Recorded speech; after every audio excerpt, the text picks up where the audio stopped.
Neuro-linguistic programming is the study of successful behaviors and the successful thoughts that produce them.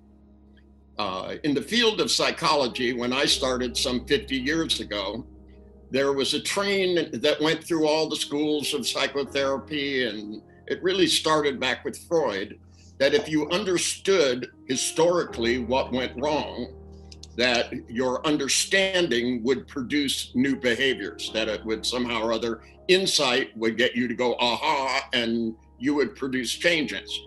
And I don't really adhere to that. I think that's very complicated. It's the job of psychologists, and it's time consuming. What I was interested in doing is more about learning. NLP is about how your neurology learns and then finding people with expertise and repeating it. A lot of this was made possible by the work of Noam Chomsky. The first real model that mapped neurology into human behavior was done by Noam Chomsky in the form of transformational linguistics. When I met John Grinder, he was one of the leading authorities in the world on transformational linguistics and kept telling me he had a model in his head, but it didn't seem to be applicable. And I'm the applications guy. That, to me, if you have something, if you have a tool, but it doesn't do anything, it's not a useful tool to me.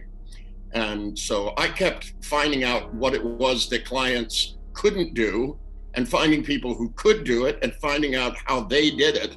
And either through unconscious installation or the development of techniques, we found ways of getting people over problems. And ultimately, the whole thing changed at a point in time when we started studying people that were successful, like the world's best salespeople, great baseball players, football players, pool players, people that were really good at math, people who could spell.